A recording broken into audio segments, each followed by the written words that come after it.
thing I love most about this show was, you know, I keep turning the pages when I first had the scripts. And I'm like, it feels like I'm outside a lot, right? So in the creation of large projects, especially once you get into things like period work, right? Like Snowfall or like Winning Time, there's just an additional cost factor that comes with that time that, you know, sort of makes these projects really huge or you know, or whatnot. Bass was that times 10, man, because I've never had to worry about the cattle count in a corral in my scene, right? Like, I'm like, oh wait, how many cattle is that? Those are 55, sir. And I'm like, I think we need 85. And we have to get the correct height of cattle. And I've got a line producer running over to me saying, no, no, no, no, no. If you go 12 inches more on the cattle, it doubles the budget for that. So I'm gonna need you to go with babies. And every day that is making Bass Reeves. You are trying to figure out how not just to make it all make sense, but we literally set out doing this project trying to find the truth. We wanted each scene to live as there was no other way for that scene to possibly live. That was the truth.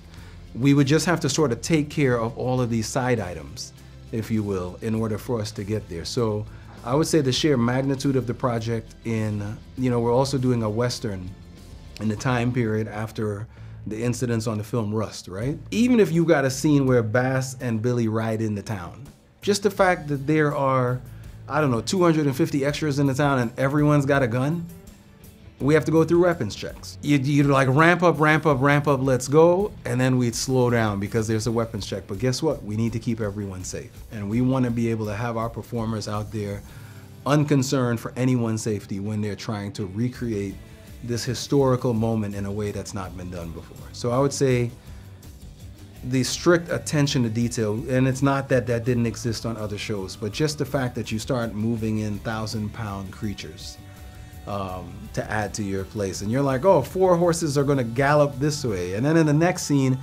David, who really impressed me with his like readiness for this. This was beyond just actor knowing lines and knowing how to deliver them. This was an actor knowing lines, how to deliver them, while riding or while galloping on a horse at full speed and shooting a rifle. And that's the thing with David. I even told David with his relationship with Pistol, I had no idea whether he had an equestrian background because, you know, we had the access to cowboy camp, and I'm assuming that he went, but it's just flawless. It's like, you know, he's going and he's doing a take. He's got to like reload the gun, but he's got to do it with one hand and hold the stirrups at the same time. You see it written on the page, and you're like, yeah, we'll cut in, we'll do a thing. David Oyelowo is doing it in one take because he can actually do it, and he does not need our stunt performer to come. He did all of his stunts. Wow. Yeah, it's pretty amazing what he was able to do and still remember those lines. Believe me, after all of the fighting and stunt work and shooting he had done in writing, if he forgot a couple of lines, I would have been like, it's okay. Yeah. Right? So I could go on to list so many, but you know, this was really a cut above the rest, and I've said it all day today, which is just that I can't thank the crew that we had enough, because no matter what Texas gave us, those folks got all of this done. You know, rain, sleet, or snow, and they made these beautiful playgrounds for us to be able to go and play in. So I think we owe them quite a bit.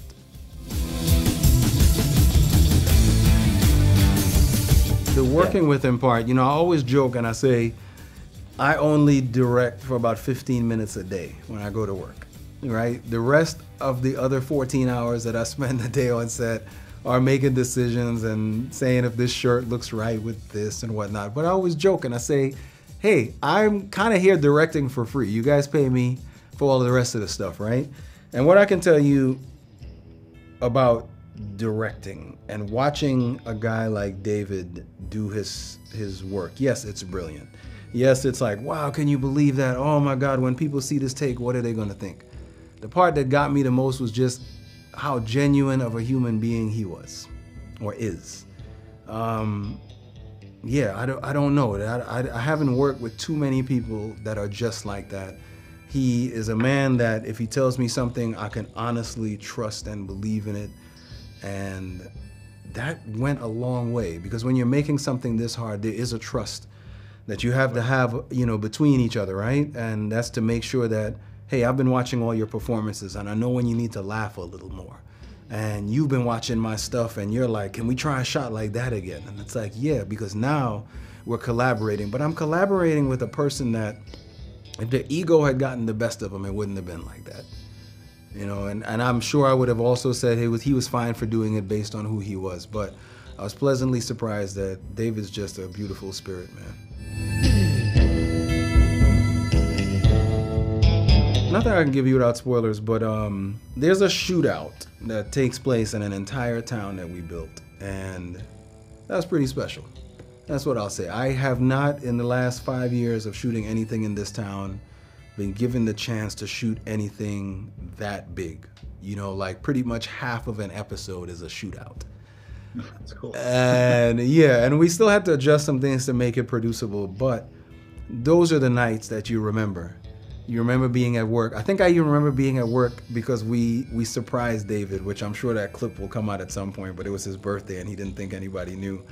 And that was the kind of thing. That's the kind of thing you do for not just a good performer, but a beautiful soul, because we were all tired. We were all going to be there till 4 in the morning. But guess what? We needed to take the time out to tell this man happy birthday.